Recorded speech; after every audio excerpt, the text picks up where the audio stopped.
al quarto e ultimo degli incontri di cultura alpina online, un ciclo di appuntamenti organizzati da ASCA Leggi Montagna Corto Montagna assieme al Dipartimento di Scienze Agroalimentari, Ambientali e Animali dell'Università di Udine.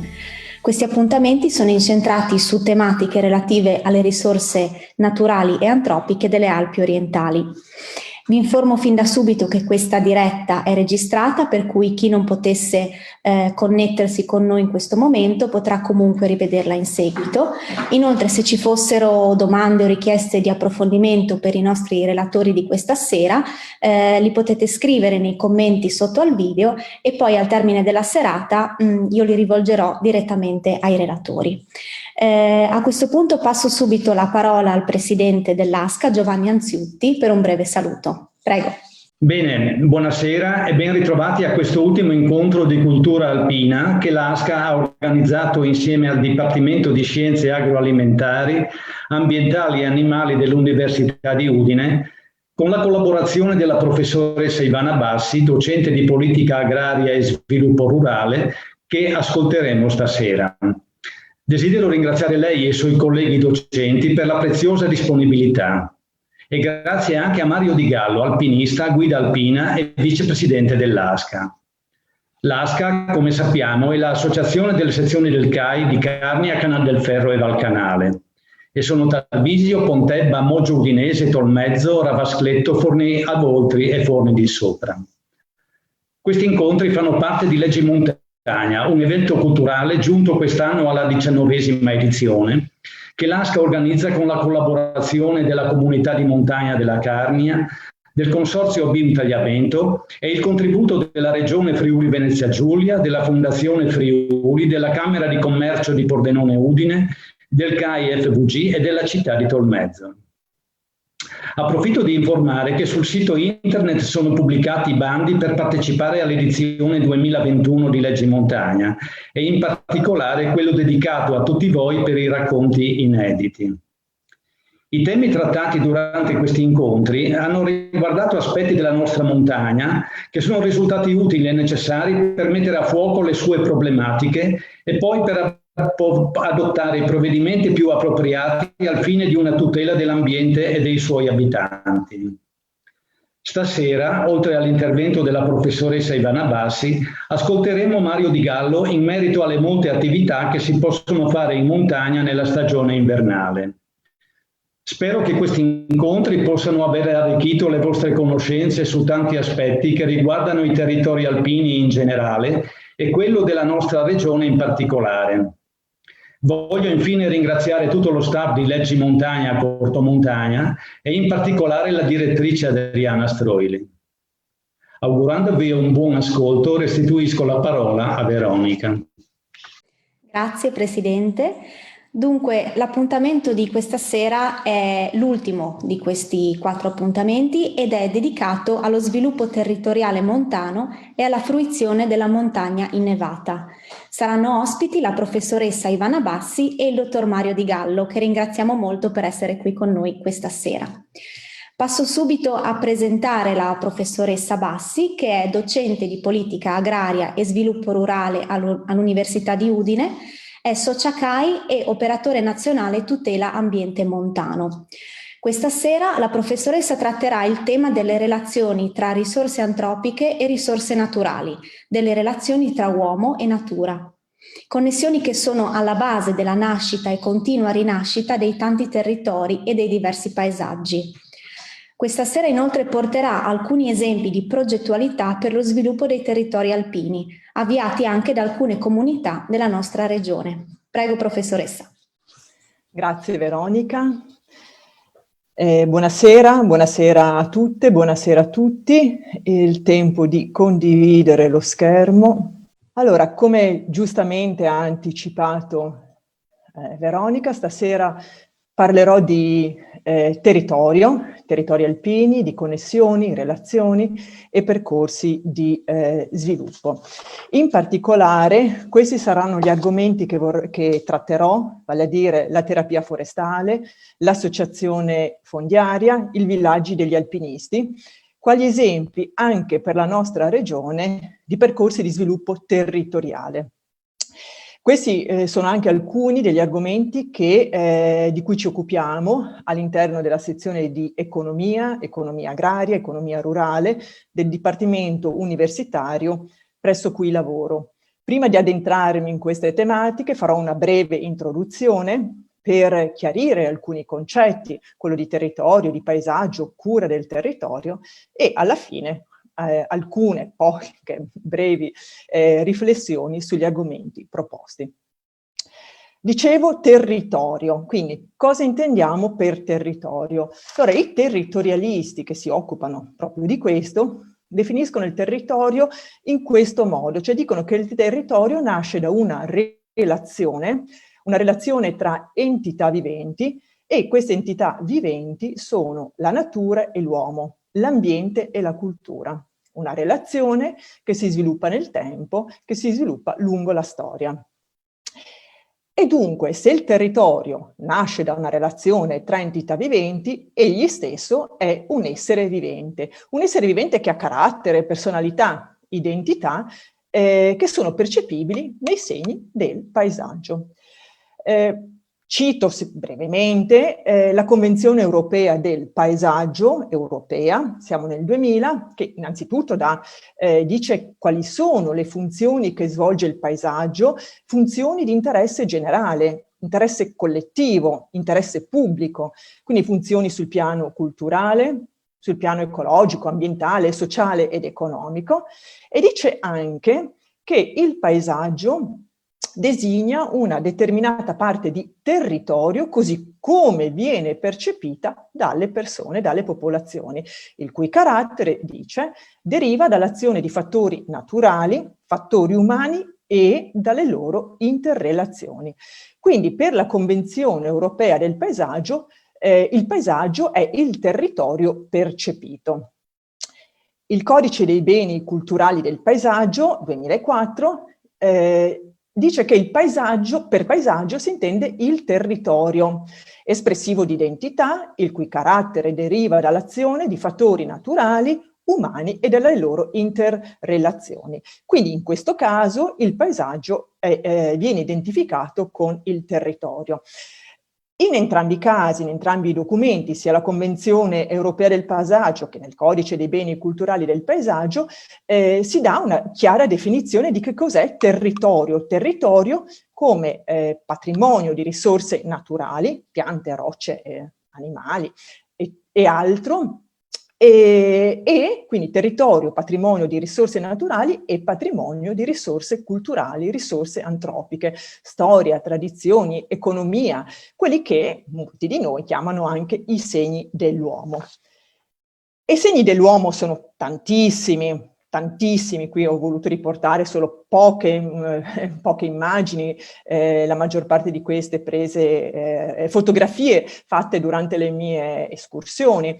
Quindi segni che l'uomo lascia grazie alle attività agricole, i terrazzamenti, qui siamo a Stremitz, l'attività di allevamento e di pastorizia.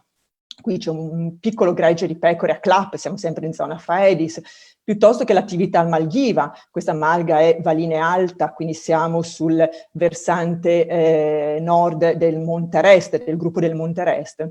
Attività boschiva, qui rappresentata dall'Ecomuseo Mistirs di Paularo, una sede dedicata proprio al bosco e ai boscadors. E poi antiche attività umane, come quella dell'uccellagione, di cui oggi ci rimangono queste testimonianze di architettura vegetale, i roccoli, questo in particolare è uno degli roccoli di Montenars.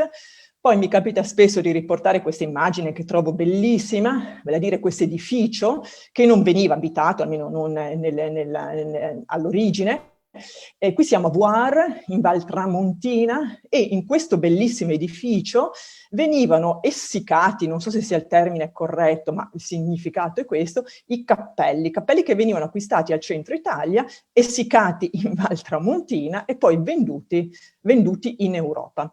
E poi ci sono i segni dell'uomo lasciati dalla religiosità che l'uomo vive. Quel Monte Lussare, insomma, è inconfondibile, ma insomma abbiamo tantissimi esempi di pievi nella nostra regione.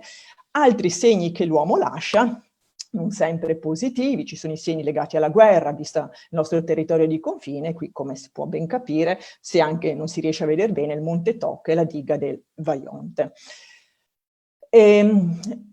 Le Alpi, ecco, le Alpi ci racconta, ci dice Annibale Salsa, che cito, anche visto il contesto in cui ci troviamo, che è anche un contesto CAI, rappresentano un luogo privilegiato da cui osservare questo processo di costruzione del paesaggio, perché l'arco alpino è tra le catene di monti più antropizzate della Terra, e qui in questi luoghi, in questi territori montani, c'è una ricca, una straordinaria biodiversità naturale accanto ad un'altrettanto straordinaria diversità culturale. Biodiversità naturale e diversità culturale che rendono unici i territori, i paesaggi alpini.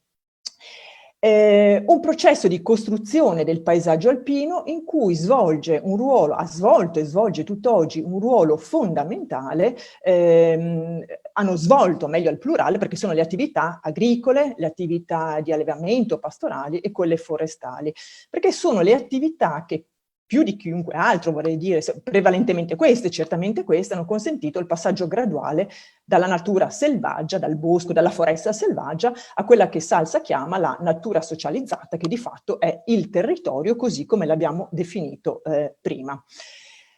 Dunque, dicevo prima che il territorio è un essere vivente, perché nasce da due esseri viventi, la natura e l'uomo, e se è un essere vivente ha un ciclo di vita, cioè nasce a una sua maturità, una vecchiaia, la morte e la rinascita, e ha bisogno di cure, cioè il territorio deve essere curato, deve essere accudito, deve essere nutrito, perché se viene abbandonato, cioè non viene curato e non viene accudito, la sorte è inevitabile, degrada, muore in quanto territorio e torna alla natura.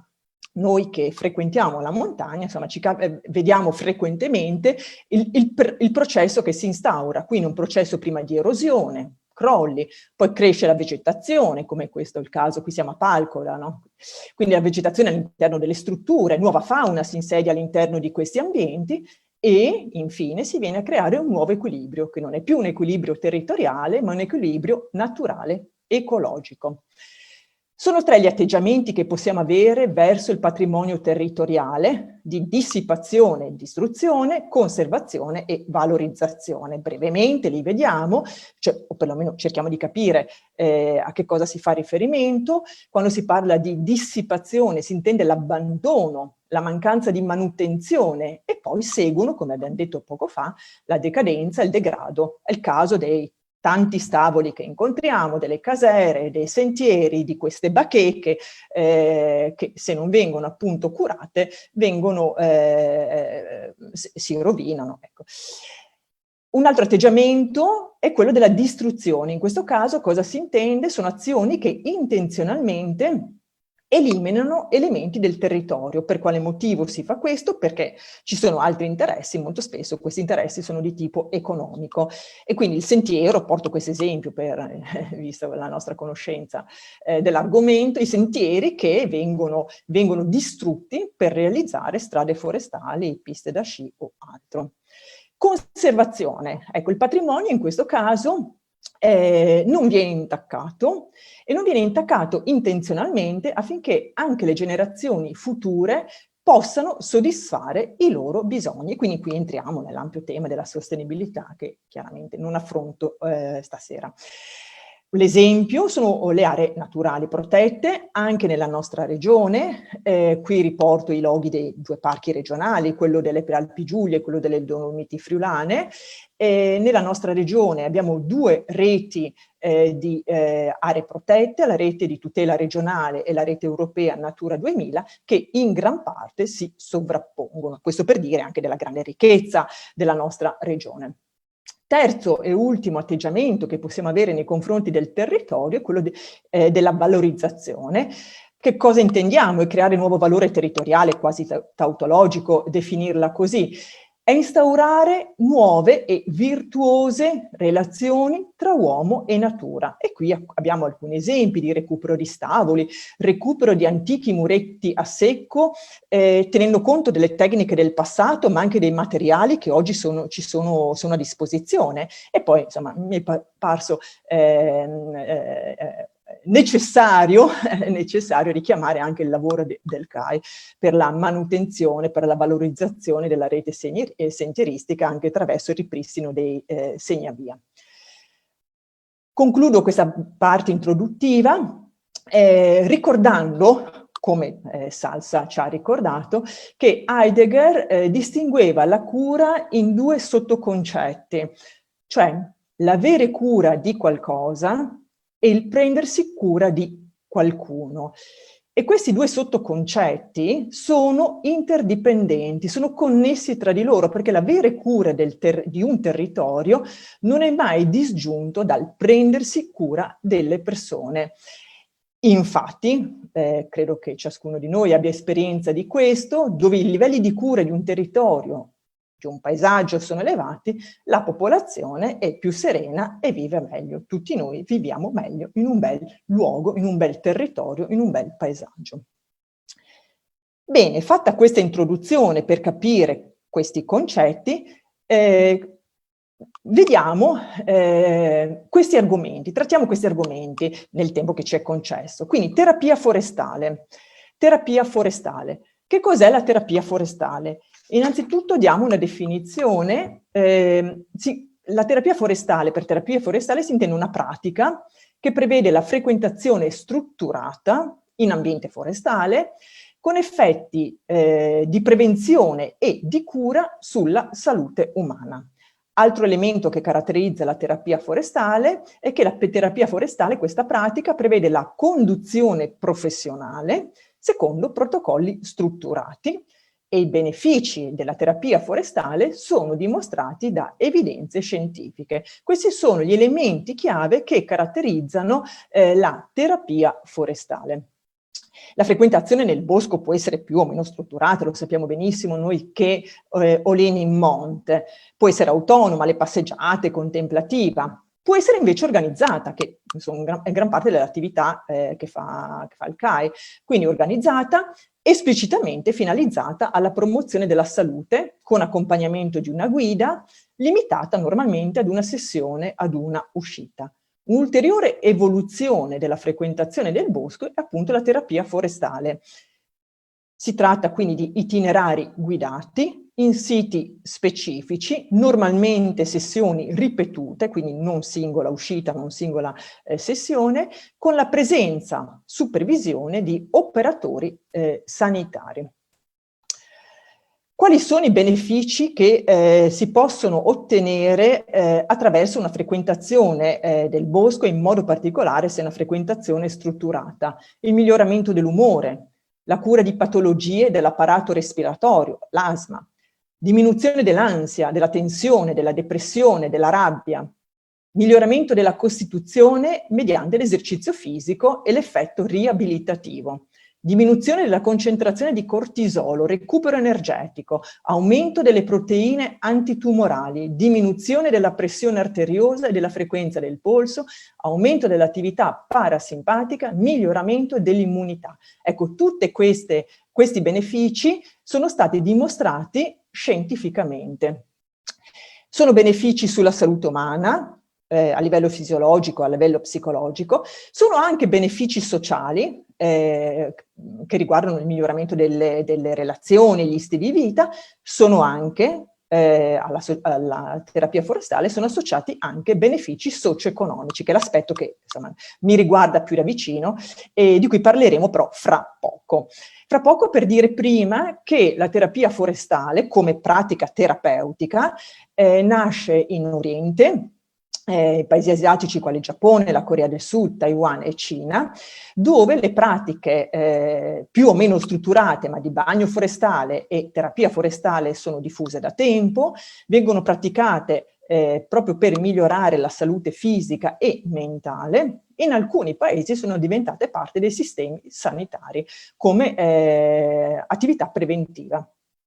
La terapia forestale come pratica terapeutica nasce in particolare in Giappone, nelle università di Chiba e Tokyo, dove a partire dagli anni 80 del secolo scorso si cominciano a teorizzare e poi a sperimentare scientificamente, quindi con un metodo scientifico, i benefici sulla salute dell'uomo derivanti dalla permanenza nei boschi. Dicevo che ci sono delle evidenze scientifiche che dimostrano tutto questo. Ho riportato qui un breve esempio, un esempio tratto da un testo che è uscito recentemente, Terapia forestale, a cura del dottor Meneguzzo e della dottoressa Zabini, che nasce, quindi un testo che nasce dalla collaborazione tra CAI e CNR. Un esempio di che cosa si intende per evidenze scientifiche? Significa che c'è un esperimento, ad esempio nella prima riga, un esperimento di 2 ore di camminata che ha coinvolto 71 partecipanti di età compresa tra i 21 e i 23 anni e un gruppo di controllo in ambiente urbano, quindi il gruppo dei partecipanti in bosco e il gruppo di controllo in ambiente urbano. Cosa si è andato ad analizzare in questo caso, a verificare i biomarcatori ossidativi urinari. E cosa si è visto? Si è visto che dopo 2 ore di camminata la concentrazione di uno di questi biomarcatori ossidativi è diminuita significativamente, statisticamente, si parla di statistica, no? È diminuita significativamente dopo la passeggiata nel bosco, ma non dopo la passeggiata urbana. E queste informazioni, come tutte le altre che qui riporto, sono contenute in articoli pubblicati su riviste scientifiche. Vedete i numeri 80-81 per dire che ce ne sono tante prima, ma ce ne sono anche tante dopo, quindi oramai tanti articoli che dimostrano i benefici della terapia forestale. Quella della terapia forestale è un'esperienza che coinvolge tutti i nostri sensi, anche se l'olfatto gioca un ruolo chiave, perché consente l'inalazione dei composti organici volatili, in particolare i terpeni. Sono sostanze, sono molecole prodotte da diverse piante, soprattutto le conifere, e ad oggi se ne contano veramente, veramente molti. Anche qui, per ciascuna di queste molecole sono stati studiati gli effetti biologici. Riprendo come esempio, anche per citare il testo di cui parlavo prima, antinfiammatori, effetti analgesici, antiossidanti, antidepressivi, sedativi, gastroprotettivi, quindi sono diversi, numerosi i benefici associati all'inalazione dei terpeni. Allora, la terapia forestale è un'attività strutturata e viene quindi un'attività che viene proprio una frequentazione del bosco che viene strutturata per amplificare i benefici che derivano dalla frequentazione di questi ambienti. Che cosa caratterizza questa attività? Innanzitutto c'è una stazione di terapia forestale, che è un'area situata in una foresta, i cui benefici vengono certificati. Che cosa significa? Che prima vengono studiati, quindi c'è rilevamento delle sostanze volatili, vengono fatte le analisi sui benefici delle diverse patologie e solo a seguito di tutte queste analisi vengono certificate queste stazioni di terapia forestale. Poi ci sono i sentieri di terapia forestale, vale a dire all'interno di quest'area ci devono essere dei percorsi con adeguate lunghezze, pendenze, dislivelli, affinché questi percorsi siano agevoli, siano accessibili a tutti. Non meno importante è l'estetica di questi luoghi, quindi dobbiamo sì camminare per inalare i terpeni, ma se lo facciamo in un bel ambiente, lo facciamo più volentieri, sapendo poi che in questo caso viene coinvolto quindi non solo l'olfatto, ma anche la vista, e anche questo ha effetti benefici sulla nostra salute. E poi, per parlare di terapia forestale, è necessario che ci siano dei protocolli per la conduzione delle sessioni di terapia forestale, quindi la presenza di accompagnatori durante le uscite e la presenza, o quantomeno supervisione, di operatori sanitari, medici e psicologi. I benefici si possono ottenere con escursioni brevi e ripetute, normalmente ripetute, questo lo dice la letteratura, indicativamente, insomma, dopo ci sono tante casistiche, però circa 2 ore di camminata in sessioni che possono variare da 1 a 1 settimana danno benefici piuttosto interessanti. Quindi benefici sulla salute umana, benefici sociali e, già dicevo prima, benefici socio-economici per le aree dove si può praticare questa attività. Perché benefici socio-economici? Perché è vero che si cammina nel bosco, ci sono però gli accompagnatori, ci sono gli operatori sanitari, quindi può diventare occasione di lavoro per queste persone. Ma se le sessioni sono ripetute, significa anche soggiorno in questi luoghi per più giorni, e se il paziente è un bambino o un ragazzo, magari accompagnato dai genitori, dai nonni, dalla famiglia, e comunque la necessità di un alloggio, albergo diffuso, borgo diffuso, bed and breakfast, affittacamere presenti sul territorio. Vitto, quindi i prodotti locali, frutta, verdura, formaggi. Ma poi ci sono altre attività che devono essere sviluppate, perché le sessioni durano poco, e quindi l'importanza che vi siano attività culturali, ad esempio musei, concerti, manifestazioni, attività educative, magari un centro vacanze nel bosco, corsi estivi di lingue, attività sportive, ricreative, orientiere, in bicicletta, attività legate al benessere, pensiamo alle sorgenti termali presenti anche nelle nostre montagne, altre economie, coltivazione, lavorazione, vendita di erbe officinali, artigianato. Quindi altre attività ruotano attorno alla camminata nel bosco, creando così opportunità di lavoro e di reddito.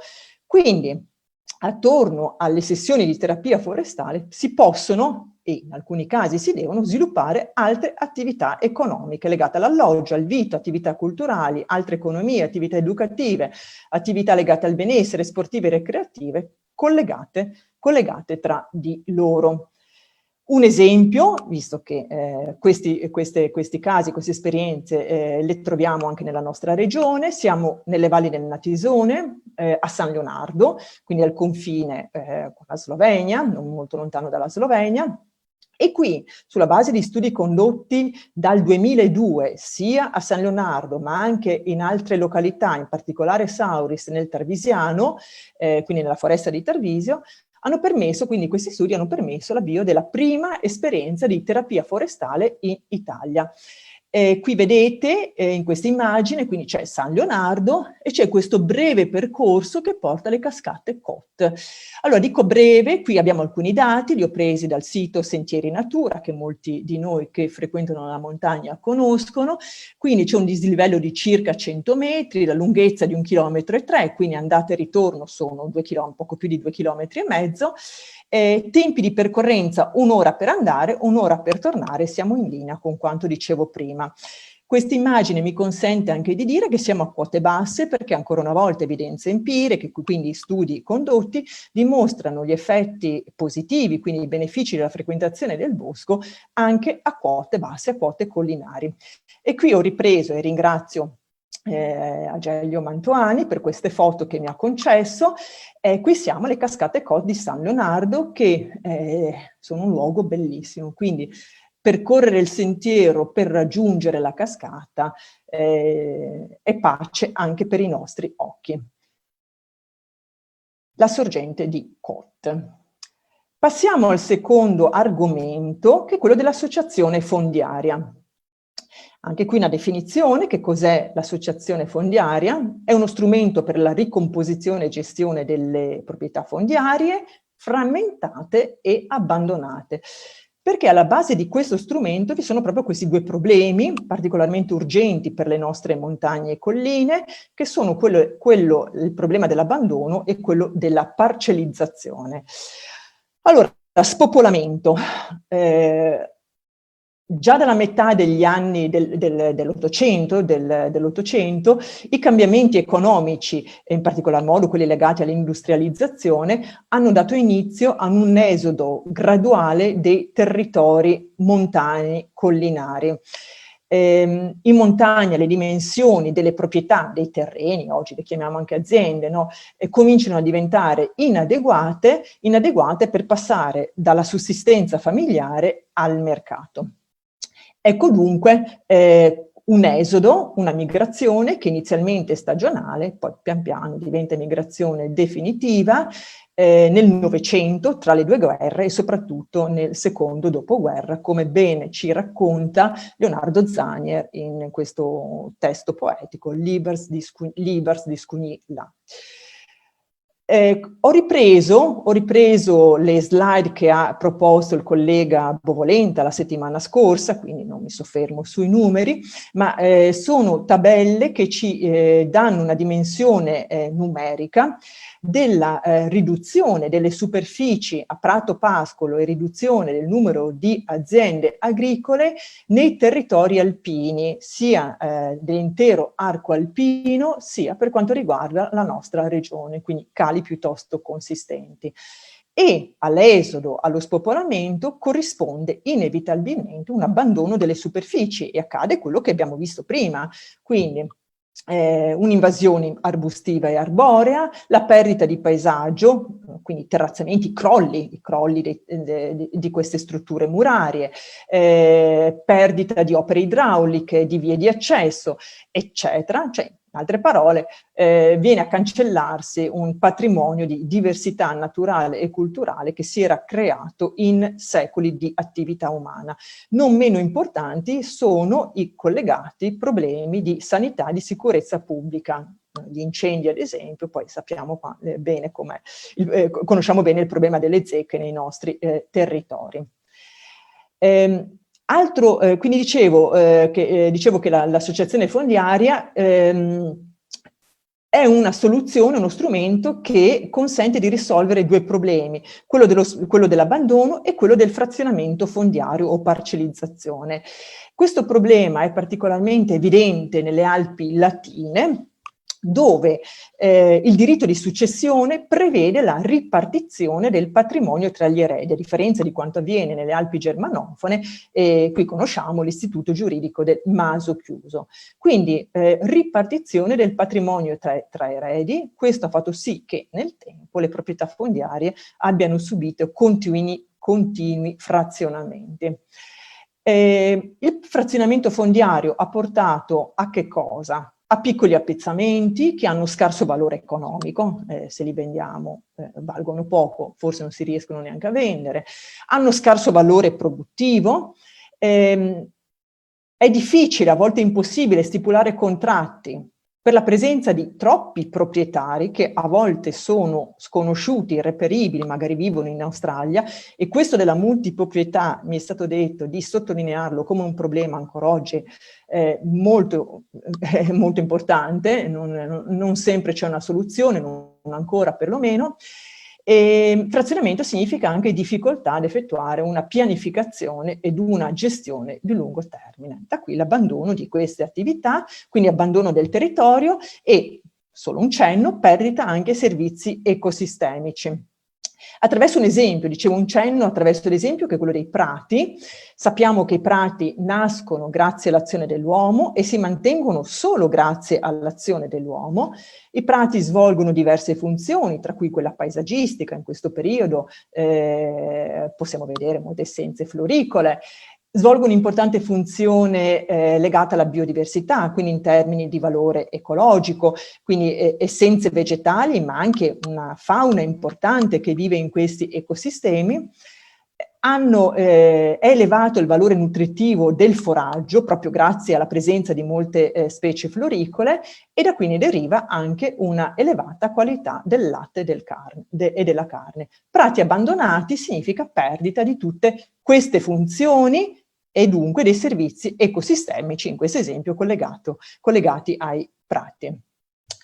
Dicevo che uno strumento per la ricomposizione e gestione delle proprietà fondiarie frammentate e abbandonate è appunto quello dell'associazione fondiaria, il cui obiettivo è quello di un recupero funzionale e produttivo delle superfici abbandonate, un recupero anche paesaggistico e poi, non meno importante, la tutela della sanità pubblica.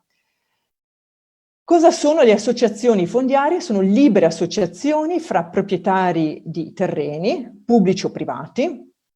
Questa associazione può essere patrocinata da un comune capofila, non è necessario, molto spesso sono soci anche i comuni. Ogni associato aderisce su base volontaria e gratuita. Ogni associato conserva la proprietà dei suoi beni che non sono usucapibili, spesso questo aspetto non è da tutti compreso, per questo l'ho evidenziato. Ogni associato esercita il diritto di recesso dalla sua adesione. E dunque l'associazione fondiaria, a questo punto, si pone quale unico interlocutore gestionale a fronte di una moltitudine di piccole proprietà parcellizzate. È uno strumento di gestione collettiva del territorio che non interferisce con il diritto di proprietà, che consente di rivitalizzare le attività agro-silvo-pastorali e che ha ricadute positive in termini di paesaggio, occupazione, fruizione turistica, offerta di prodotti di qualità, eccetera. Le associazioni fondiarie nascono in Francia negli anni 70 e nel 2012 arrivano in Piemonte. Quindi in Piemonte nel 2012 nascono le prime due associazioni fondiarie italiane, che sono l'Asfo Carnino e l'Asfo Prati di Avolasca. E nel giro di in meno di 10 anni è proliferato il numero di associazioni fondiarie. Ho partecipato un paio di settimane fa ad un convegno organizzato dalla città metropolitana di Torino dedicato proprio alle associazioni fondiarie del Piemonte. Attualmente in Piemonte si contano 36 associazioni fondiarie con complessivamente 1 migliaio di soci, circa 3.000 ettari di superficie, 12.000 particelle, un calcolo, vorrei dire grassolano, ma insomma una media, ecco, quindi 0,25 ettari a particella. Okay. Sappiamo che il campo friulano ha una superficie di circa 3.500 metri quadri, sappiamo che il campo friulano era l'unità di misura che consentiva la sussistenza della famiglia contadina, quindi 2.500 metri quadrati non consentono neanche la sussistenza di una famiglia contadina. E poi mi sono annotata questo esempio, quindi 2.500, quindi come medio 2.500 metri quadrati, ma anche particelle di 8 metri quadrati, quindi meno di un salotto, con 127 proprietari. Dunque, il problema della multiproprietà è effettivamente un problema. 127 proprietari, sono ovviamente tantissimi, per 8 metri quadrati di particella. Veniamo in Friuli Venezia Giulia. Cito brevemente questi due riferimenti normativi, che così rimangono nella registrazione. La legge regionale 9 del 2007, modificata, così come poi è stata modificata più di recente nel 2017, che all'articolo 86 definisce le associazioni fondiarie e le loro finalità, e l'articolo 41 prevede contributi per le spese di costituzione e gestione per la redazione dei piani di gestione associata. E la legge 10 del 2010, che prevede interventi per il risanamento e il recupero dei terreni incolti abbandonati nei territori montani, contributi per questi interventi, contributi di cui possono beneficiare anche le associazioni fondiarie. Ma visto che c'è una legge regionale, quali associazioni fondiarie? Allora, nel 2015 viene costituita l'associazione fondiaria Valle dell'Erbezzo. Siamo nelle valli del Natisone e in particolare nel comune di Stregna, quindi sempre al confine con la Slovenia. Attualmente l'Asfo Erbezzo conta 78 soci, tra questi anche il comune di Stregna, una superficie conferita pari a 72 ettari e corrisponde a oltre 430 particelle. In questi 5 anni di attività sono stati recuperati 16 ettari e attualmente i contratti di affitto sono 6. Visti gli argomenti che trattiamo, ritengo utile indicare anche cosa sta avvenendo. A partire dalla fine da dicembre, un paio di mesi fa, è stato avviato un processo partecipativo per la definizione del piano pluriennale di attività dell'ASFO 21-26. A questo processo partecipativo per la definizione delle attività da svolgere in questi 6 anni, nei prossimi 6 anni a partire da questo processo partecipativo, dicevo, partecipano soci dell'ASFO, partecipano imprese, altri stakeholder, tra cui consulenti esterni, e tra questi consulenti esterni l'università, o meglio le università, quella di Udine e quella di Padova. Alcune immagini che descrivono questi bei territori, belli grazie anche al lavoro che finora è stato svolto di recupero. Qui siamo nel comune di Stregna, nella frazione di Oblizza. Questa è un'area di quasi 1,5 ettari ed è la prima area recuperata. Le foto sono di Ivo Pecile, ringrazio il sindaco di Stregna, il dottor Luca Postregna, che mi ha concesso in uso queste belle foto. Qui siamo sempre nella frazione di Oblizza. Qui invece siamo a Tribildi sopra, la località Klopze, e poi Stregna. Oltre all'associazione fondiaria Valle dell'Erbezzo, più recente la costituzione della seconda associazione fondiaria presente nella nostra regione, che è l'associazione fondiaria Valli del But e d'Incaroio. Siamo nei comuni di Paluzza e di Paolaro. Io ho ripreso, quindi al confine con l'Austria, ecco, tanto per citare i confini, come ho fatto prima con la Slovenia.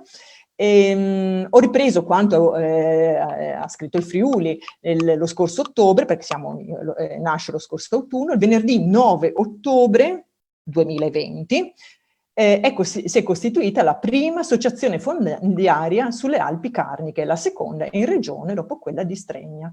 Quindi attualmente nella nostra regione ci sono 2 associazioni fondiarie. Passiamo al terzo argomento e ultimo, terza esperienza, terzo esempio che vi voglio portare, che è quello dei villaggi degli alpinisti. Allora, i villaggi degli alpinisti nascono nel 2008 da un progetto del Club Alpino Austriaco, e dal 2017 anche il CAI partecipa ufficialmente a questo progetto. Allora, il progetto dei villaggi degli alpinisti intende contribuire allo sviluppo sostenibile delle Alpi con riferimento alla Convenzione delle Alpi del 1991. Bergsteiger Dörfer, mi scuso per la mia pronuncia, è un marchio, questo è il logo, ok? È un marchio depositato dal Club Alpino Austriaco. Allora, cosa sono i villaggi degli alpinisti? Sono piccole località alpine, lo do per scontato, piccole località alpine, caratterizzate da una ricca tradizione alpinistica, ci sono vie alpinistiche, memorie storiche, eccetera, caratterizzate anche da un'elevata qualità territoriale e paesaggistica, si distinguono per l'impegno nella conservazione di questi valori naturali e culturali, sono realtà capaci di offrire diverse variegate opportunità di svago, divertimento, sport, iniziative culturali, e sono impegnati a sostenere un turismo alpino responsabile. Questa è in estrema sintesi, grande sintesi, la filosofia dei villaggi degli alpinisti, su cui poi si basano i criteri di selezione dei villaggi che si candidano a diventare villaggi degli alpinisti. Il progetto dei villaggi degli alpinisti non ha come scopo lo sviluppo turistico. Ci teniamo, insomma, molti di noi ci teniamo a sottolineare questo aspetto, perché lo scopo dei villaggi degli alpinisti è lo sviluppo territoriale, quindi non lo sviluppo turistico, ma lo sviluppo territoriale, vale a dire la tutela del patrimonio naturale e culturale, il miglioramento delle condizioni di vita per chi nasce, vive, lavora in montagna. Il turismo è certamente una delle attività economiche che possono svolgere e svolgono un ruolo importante per lo sviluppo socio-economico della montagna. Turismo alpino dunque sì, purché sia un turismo responsabile. Ad oggi, i villaggi degli alpinisti che hanno concluso tutto l'iter previsto sono 29, fra poco spiego il più che ho messo vicino al numero 29. 3 di questi sono italiani e sono Mazia, che è il primo villaggio degli alpinisti, siamo in Alto Adige, in Alta Val d'Enosta. Il secondo siamo un po' più vicino alla nostra regione, quindi nelle Dolomiti Bellunesi con la Val di Zoldo, E il terzo villaggio degli alpinisti è quello di Longiarù, siamo sempre in Alto Adige, quindi la Val di Longiarù, che è una valle laterale alla Val Badia. 3 villaggi. A questi 3 villaggi italiani si aggiungono altri 2 villaggi, vale a dire lo scorso anno, più o meno in questo periodo, è stata accolta la candidatura del comune di Valme e del comune di Triora, quindi siamo in Piemonte, in Liguria, quindi ci spostiamo verso le Alpi occidentali e veniamo al Friuli Venezia Giulia. E veniamo al Friuli Venezia Giulia perché nel 2019 anche il comune di Paularo ha presentato, il comune di Paularo, in accordo con la locale sezione CAI, che è la sezione di Ravascleto, ha presentato la sua candidatura.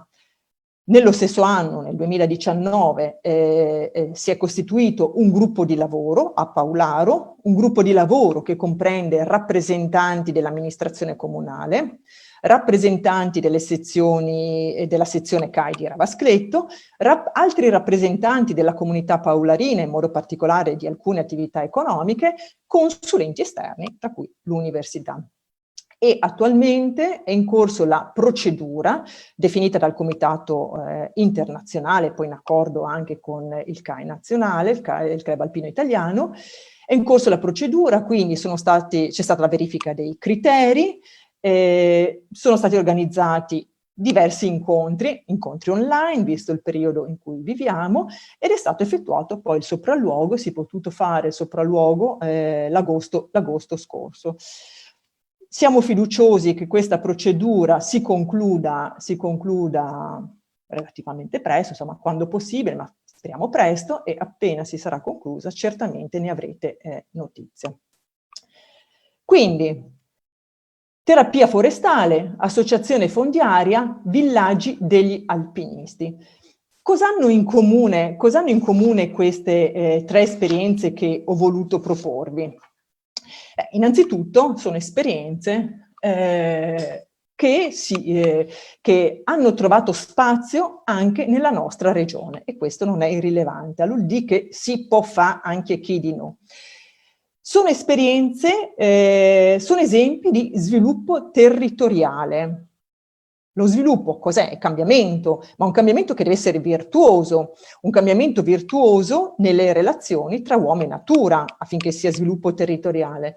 Ecco dunque la necessità di definire nuove regole costruttive, pensiamo all'utilizzo dei materiali locali, ma anche regole insediative, quindi c'è tutto il tema della pianificazione territoriale, regole riguardanti la gestione dell'ambiente. Quindi cambiamenti virtuosi delle relazioni uomo-natura, definizione di nuove regole per la costruzione, normalmente una ricostruzione e cura dei luoghi, dei territori, secondo criteri e forme innovativi. Sono esempi di innovazione territoriale. Quindi sono esempi di sviluppo territoriale, sono esempi di innovazione territoriale, perché innovazione non è solo creare qualcosa di radicalmente nuovo. Abbiamo l'innovazione radicale, ma abbiamo anche l'innovazione cosiddetta incrementale, cioè il miglioramento, l'adattamento di qualcosa che già esiste. Sappiamo che nelle nostre montagne c'erano i sanatori alpini, frequentati soprattutto nell'Ottocento e nel Novecento per la cura di alcune malattie infettive, malattie respiratorie. Non dimentichiamoci dell'importanza, non dimentichiamoci dell'esperienza delle proprietà collettive in Friuli Venezia Giulia, le comunelle del Carso, ma pensando al Tarvisiano, alla Val Canale, Canale del Ferro, i consorzi vicinali della Val Canale, le vicinie, le amministrazioni frazionali della Carnia. Quindi le realtà collettive nella nostra regione sono radicate, sono esperienze di gestione collettiva del patrimonio fondiario che ha avuto e continuano ancora oggi ad avere un ruolo importante. Quindi innovazione non è solo creare qualcosa di radicalmente nuovo, ma è anche una reinterpretazione delle connessioni, dei collegamenti, delle relazioni tra uomo e natura. Una reinterpretazione alla luce di che cosa? Delle nuove conoscenze, delle abilità acquisite nel tempo. delle opportunità che le tecnologie mettono a disposizione. Pensiamo alle tecnologie della comunicazione che ci consentono oggi di essere tutti qui, seppure a chilometri di distanza. Ma non dimentichiamo i macchinari per l'agricoltura di montagna e molte altre tecnologie. E poi anche le crisi, che rimangono crisi, ma che possono diventare anche occasione per definire nuove traiettorie di cambiamento. Innovazione territoriale, perché è di questo che parliamo. Vale a dire, il patrimonio naturale e culturale non solo rappresenta il pilastro su cui si fonda un territorio, ma nello stesso tempo è motore attraverso il quale quel territorio può svilupparsi, valorizzarsi. Per quanto riguarda i villaggi degli alpinisti devono avere determinate caratteristiche, devono avere un determinato patrimonio naturale e culturale che viene verificato attraverso una checklist piuttosto accurata, ma quelle stesse caratteristiche, quella rete sentieristica, quei rifugi, le malghe, l'ecomuseo a fondovalle, la Mozartina, ecco che diventano elementi di attrattività capaci di valorizzare quel territorio e di creare percorsi di sviluppo ad hoc.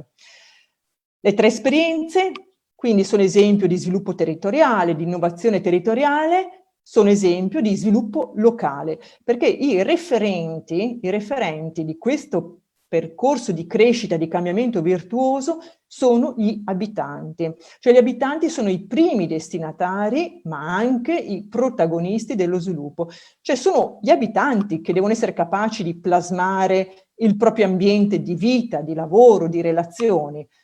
E qui entriamo, ma è solo un cenno, entriamo nel tema del coinvolgimento, della partecipazione, ma soprattutto diciamo che affinché gli abitanti siano capaci di plasmare il proprio ambiente di vita, di lavoro, di relazione, devono essere abitanti attivi, abitanti consapevoli. Ecco dunque, sviluppo territoriale, innovazione territoriale, coinvolgimento degli abitanti strettamente connessi tra di loro. E se sono strettamente connessi tra di loro, cosa può succedere? Succede che la tradizione incontra l'innovazione ed è così in grado di generare nuova bellezza anche nelle nostre montagne. E ricordando a tutti noi che la montagna, come i figli e i nipoti, è di chi ne ha cura, chiudo questo mio intervento, vi ringrazio e restituisco la parola a Veronica. Grazie professoressa Bassi, grazie mille per questo intervento molto interessante. Infatti c'è una domanda che però le rivolgerò al termine di questa serata, perché ora andiamo avanti e passiamo al prossimo ospite di questa serata, che abbiamo il piacere di avere nuovamente con noi perché è già stato ospite durante il primo incontro, il dottor Mario Di Gallo, vicepresidente ASCA e guida alpina. Mario Di Gallo questa sera approfondirà il tema della fruizione della montagna innevata e delle possibilità di frequentazione anche al di fuori dei comprensori sciistici, cercando quindi di approfondire quali siano i potenziali benefici per i visitatori e ancor prima per chi vive e lavora in montagna. Passo la parola a Mario Di Gallo, prego. Grazie Veronica e grazie anche al Presidente ASCA che ha voluto coinvolgermi per ben 2 volte in questa iniziativa che sicuramente è stata molto importante e lo spero sia fino alla fine di questa sessione, insomma. Ecco, continuerò un po', parlerò di come poter frequentare la montagna d'inverno, ma mantenendomi sul solco aperto già dai Madabassi e quindi parlando o inquadrandolo meglio nel più ampio discorso dello sviluppo montano sostenibile. Sviluppo locale, montano sostenibile, escursioni d'inverno a seguire.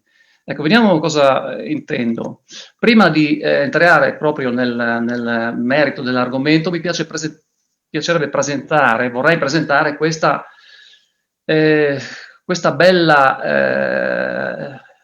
questo bel numero di Montagne 360, dove appunto il sottotitolo è oltre l'industria della neve. E sottotitolo ulteriore, superare la monocoltura dello sci alpino con strategie e buone pratiche di sviluppo turistico sostenibile. Finalmente il CAI ha dato una sua interpretazione della monocoltura dello sci alpino e anche ha dato delle prospettive su come migliorare questa situazione che non è più ormai sostenibile, possiamo dircelo, no?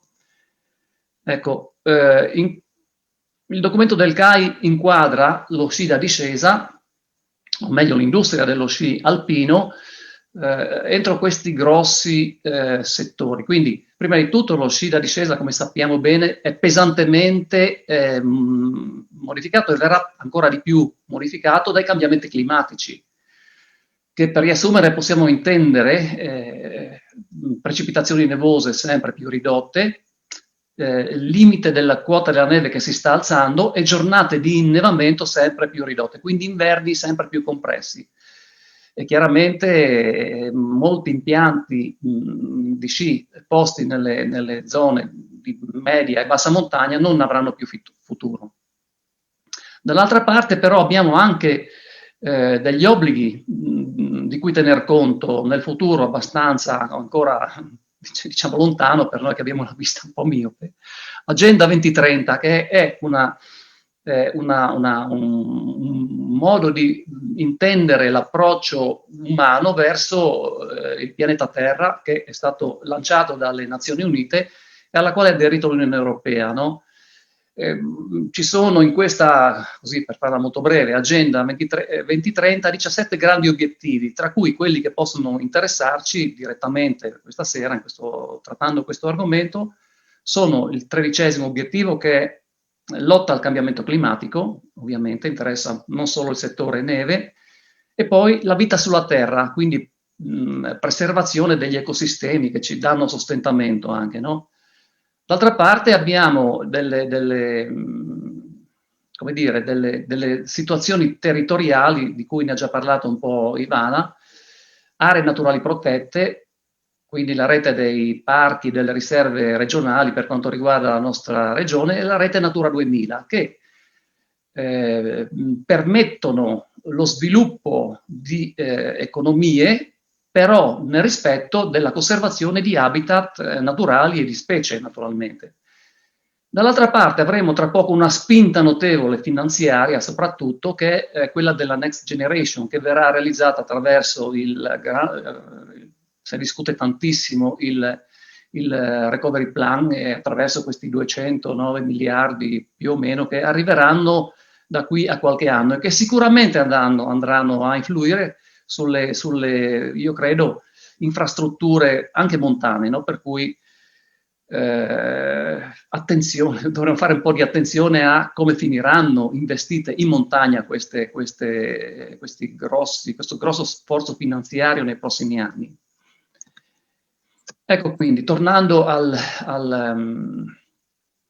alla presa di posizione del CAI, che ha prodotto questo documento molto interessante, molto approfondito, c'è una lunga bibliografia che lo sostiene, tra l'altro.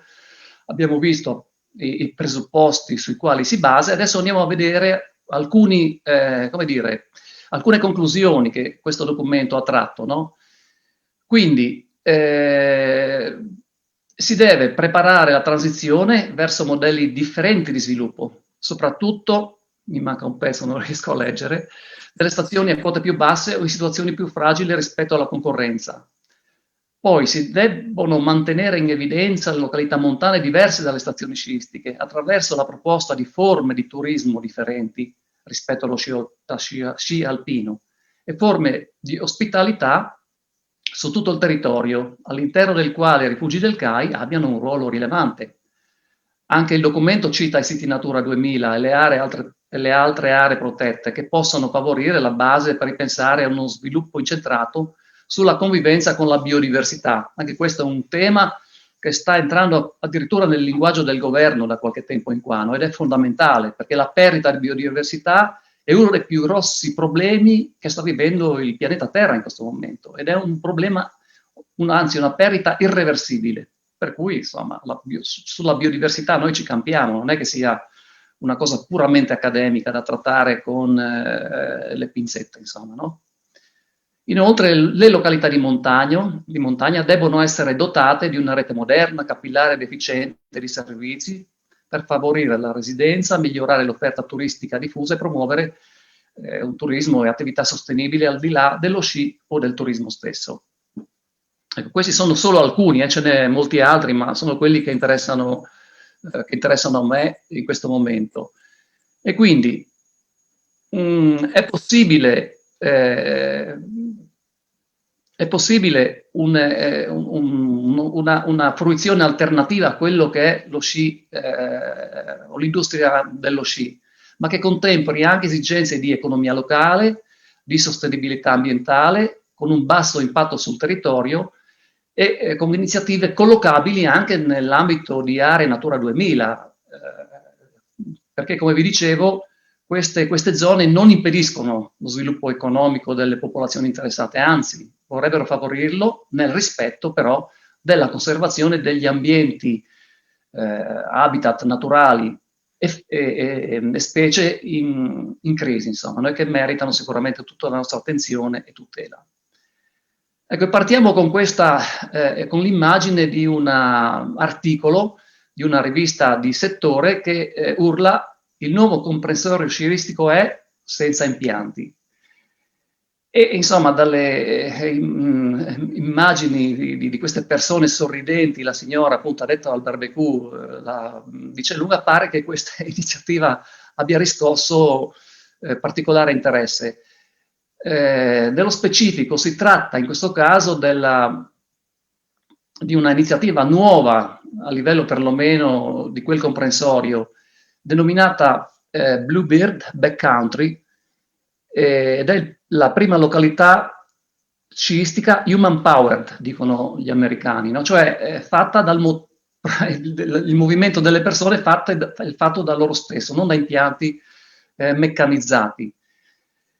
E quindi vediamo alcuni dati di questa, che sono abbastanza interessanti, insomma, no, per quanto ci riguarda. Beh, innanzitutto è un comprensorio situato nelle vicinanze di Denver, in Colorado, in pratica, ed è una proprietà privata sulla quale due giovani imprenditori hanno investito. Hanno investito su 5 km quadrati per 400 metri di dislivello, che sono aperti al pubblico. Poi vediamo in che modo. E poi ci sono altri 12 km quadrati di questo territorio che sono accessibili soltanto con guida. Le caratteristiche sono o meglio i servizi offerti ai fruitori sono tracciati battuti su 2 tracce, perché pare le persone vogliano anche dialogare mentre salgono, no? Le pendenze infatti permettono di tirare il fiato e anche di dialogare, evidentemente lo vediamo dall'immagine a sinistra. Poi c'è un base lodge fatto in maniera molto rustica, una tensostruttura con servizi igienici, con la possibilità di aprire barbecue, parcheggio annesso, nel parcheggio si possono passare le notti nel proprio van volendo, no? Tutto a fronte di un pagamento di un biglietto giornaliero del costo di $50 da quest'anno, oppure offrono anche un pacchetto stagionale al costo di circa $300. La stagione va da marzo ad aprile. Per fare tutto questo, per mettere in piedi questa iniziativa, questi due giovani imprenditori non hanno speso neanche tanto, si parla di circa $30.000, no? Ma insomma gli americani sanno un po' adattarsi. Ecco, i problemi che possono essere evidenziati anche da questo articolo sono stati, e lo sono, anche quelli di trovare la giusta collocazione in termini di spazi e soprattutto di qualità e quantità di neve presente. Una importante rivista finanziaria ha citato questa iniziativa come una possibilità di grande business, dicono, no? Gli americani, anche se non andrà a soppiantare quelle che sono le stazioni sciistiche con impianti per antonomasia, comunque collocate nelle vicinanze, sempre in Colorado. Ma mi direte, ma insomma, sono americani, e là sappiamo che l'imprenditoria è agevolata, non hanno tutte i nostri lacci-lacciuoli, e quindi avviciniamoci un po'.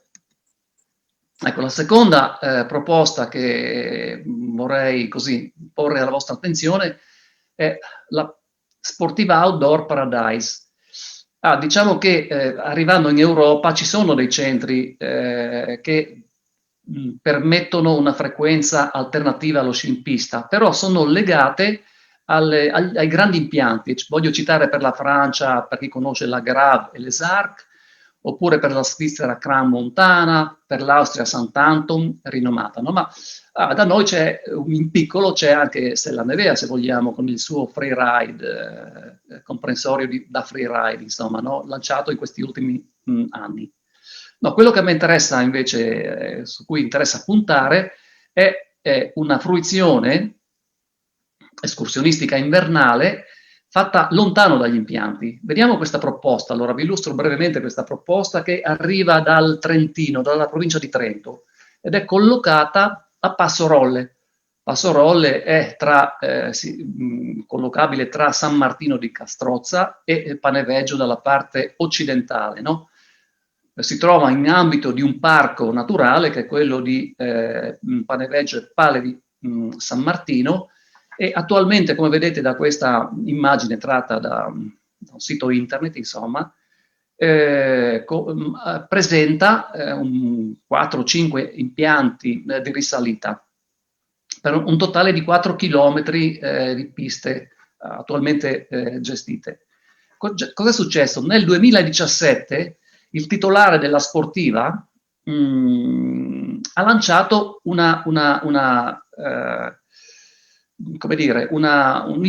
insomma, avrebbe voluto realizzare un'idea nel 2017, ripeto, cambiando cambiando radicalmente la prospettiva del turismo di montagna. E in breve si tratta di un'area tradizionalmente vocata allo sci alpino che sarebbe dovuta essere rinaturalizzata, diciamo, attraverso lo smantellamento di alcuni impianti, mi pare 2 o 3 su 5, e la riqualificazione delle strutture presenti per soddisfare nuovi target, no, di appassionati della natura e della vita attiva all'aria aperta, alla ricerca di benessere, sostenibilità, sicurezza e semplicità.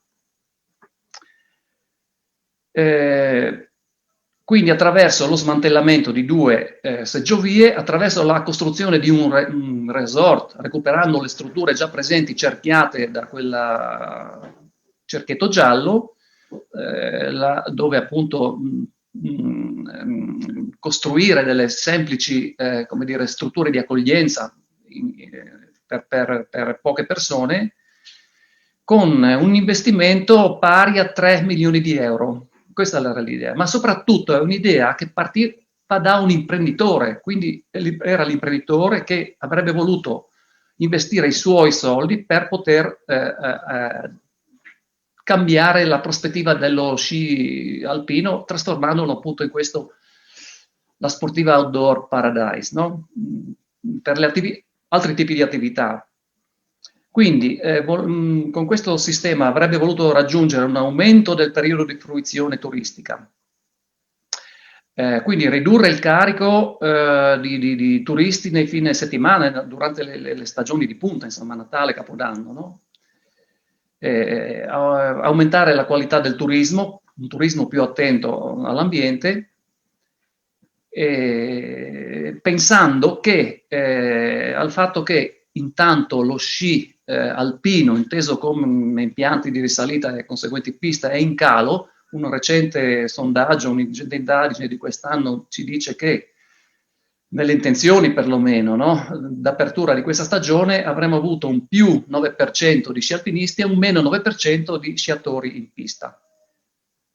E pensando anche al fatto che l'imprenditore della Sportiva dice che su 10 turisti 5 non sciano, quindi questo sistema avrebbe pensato anche quei 5 su 10 che non utilizzano gli sci per divertirsi, diciamo, per passare il tempo, attraverso la predisposizione di tracciati sicuri per lo sci alpinismo, le ciaspole ovviamente, pensando a tour accompagnati da guide, pensando a piste per gli slittini, pensando anche al parapendio, allo sledding, o la sled, scusate, percorsi didattici educativi per bambini e famiglie, investendo anche in circuiti che toccano i rifugi alpini già esistenti. Qual è stato il problema? Che una parte diciamo che è stato rifiutato il progetto dalla provincia autonoma di Trento per avversione di alcuni potentati locali, dice l'articolo. No? Quindi c'è stata una petizione, una raccolta di firme per impedire che tutto questo venga realizzato. E ripeto, hanno impedito l'investimento di un imprenditore, quindi soldi privati, no? Questo è incredibile raccontarsi, ma è così per motivi di, non lo so, un po' cultura non ancora, cultura o mentalità che ancora non ha recepito queste possibili innovazioni, no? Che avrebbero puntato appunto a uno sviluppo montano veramente sostenibile. Ecco, un altro esempio che è utile citare è questo del Parco Naturale di Dobrac, in Carinzia. Il Monte Dobrac, il Dobrac è una montagna che per chi frequenta le nostre Alpi Cardiche e Giulie è inconfondibile in quanto quell'antenna bianca e rossa alta non so quanti metri svetta ed è visibile da molto lontano. Dobrac che è collocato alla confluenza tra Drava e Valle del Gail, quindi è diventato parco naturale dal 24 settembre 2002, parco naturale dell'Encarinzia, dopo aver smantellato, udite udite, gli impianti sciistici. Li hanno smantellati perché la neve non era sufficiente, avrebbero dovuto pensare all'innevamento artificiale, ma l'innevamento avrebbe compromesso le acque di falla che poi vengono utilizzate per fini per andare a rifornire gli acquedotti della città di Villacco, e così i comuni viciniori hanno deciso di trasformarlo in parco naturale. Diciamo che quali sono i vantaggi di questa iniziativa? È che è aperto tutto l'anno, quindi è fruibile da parte degli utilizzatori tutto l'anno, ha una funzione educativa, ambientale, ed è dotato di strutture molto interessanti come un giardino botanico, come parchi giochi per i bambini. C'è la possibilità di usufruire di visite guidate che permettono la conoscenza della fauna, i camosci in particolare, poi gli uccelli migratori durante il periodo dei passaggi, quindi a fine estate. C'è una piattaforma sulla Rotevand, quella che guarda la Valle del Gail, che è molto panoramica e appunto utile agli avvistamenti di fauna. E poi c'è una mostra di uccelli, i cosiddetti dominatori dei cieli, c'è un sentiero geologico e ciliegina sulla torta i rifugi con un'accoglienza culinaria, insomma, di tutto rispetto, sempre aperti. Ecco, e tutto questo a fronte del pedaggio che si paga per risalire in auto o in moto. Ciclisti e pedoni non pagano pedaggio, insomma, oltre ai servizi volendo usufruirne, no? Quali sono stati e sono gli obiettivi che si sono dati questi 3-4 comuni aderenti all'iniziativa? Poter esplorare la natura per tutti, infatti è molto frequentato dalle famiglie di Villacco, ma anche dei paesi vicini. Offerta di struttura ricreativa, vi ho citato qualche esempio prima. Aumentare il valore aggiunto locale, che è molto importante perché dà lavoro alle persone che vivono nelle valli sottostanti, le quali possono piazzare anche i loro prodotti dell'agricoltura, dell'allevamento e così via. E poi tutela dello spazio naturale, ci dicono gli austriaci. Ecco, tutto questo vicino a noi, a 15 km da Tarvisio. E quindi, passando alla nostra regione Friuli-Venezia Giulia, è possibile pensare a qualche cosa del genere. Come realizzarlo è qualcosa che va un po' al di là, insomma è un'immaginazione che andrebbe un po' organizzata e pianificata, però il dove vi permetto di lanciare appunto 3 proposte, scelte un po' così, senza badarci troppo, senza pensarci troppo, no? E che guarda caso sono tutte collocate, vediamo sulla cartina, sono tutte collocate in aree Natura 2000, quindi ZSC, zone di conservazione speciale, e ZPS, zone di protezione speciale ormai, no? E una potrebbe essere Casera Razzo, che non è esattamente nella nostra regione, ma è molto vicina alla ZSC Bivere Club Savon, dove raggiungiamo un'altezza di 1739 metri, la vediamo qui, Casera Razzo fotografata dalla cima del Bivera, no? L'innevamento in queste zone è sempre di buona quantità. Quest'anno addirittura a causa dell'eccessivo innevamento la strada era rimasta chiusa, ma insomma si potrebbe provvedere in quel senso, anzi sono già in corso dei lavori di manutenzione per la messa in sicurezza, insomma, di un certo tratto stradale. E poi c'è Casera Pramosio, secondo me, che merita attenzione, anche se dal punto di vista estivo è super frequentata, ma anche durante l'inverno potrebbe essere un comprensorio adatto a sviluppare uno sci, diciamo così, alternativo, simile agli esempi che abbiamo visto prima, no? Diciamo che in inverni come questi raggiungere Pramosio è abbastanza lunga, sono 2 ore di cammino, insomma, ma potremmo agevolare chi non ce la fa con dei passaggi in motoslitta, per esempio, no? Ecco, sto buttando là delle idee un po' così, ma un po' confuse, anche se volete, ma speriamo che diventino realtà. E infine l'altopiano del Montasio, che è collocato a una quota media di 1500 metri. Anche in questo caso l'innevamento quest'anno c'è ed è abbondante, ma non è sempre così. Molte volte la strada anche a metà fine inverno è libera dalla neve, però sull'altopiano c'è sempre un manto nevoso sufficiente a praticare attività che possono essere il fondo escursionismo o una pista di fondo addirittura, no? Ecco, e tutto questo si inquadra, secondo me, in quello che Ivana ha definito innovazione incrementale, e cioè in Nuce c'è già qualcosa, voglio dire, vi cito 2 esempi, no? Sugli altopiani del Montasio da qualche anno il rifugio di Brazzai è aperto ed è un ottimo punto di ristoro per gli escursionisti e gli sci alpinisti, molto frequentato durante il fine settimana, grazie all'iniziativa del giovane gestore. E un altro rifugio che vorrei citare, lontano dagli impianti sciistici, è il rifugio Zacchi. Sono molti anni che il gestore con lungimiranza lo apre, tiene la strada aperta, battendola con un mezzo battipista, insomma, ed è fruibile anche a famigliole addirittura, no? In quanto il dislivello non è eccessivo e poi si può scendere con la slitta, non so, con qualsiasi mezzo che uno è in grado di condurre, insomma. Per cui anche nella nostra realtà, secondo me, è possibile pensare a un altro modo di sciare e frequentare la montagna. Non solo possibile, ma tra qualche anno, anzi siamo un po' in ritardo, anche necessario, voglio dire. Ecco, con questo ho concluso e vi ringrazio per l'attenzione. Grazie, dottor Di Gallo, grazie mille per questo intervento con tanti spunti e idee nuove su cui riflettere.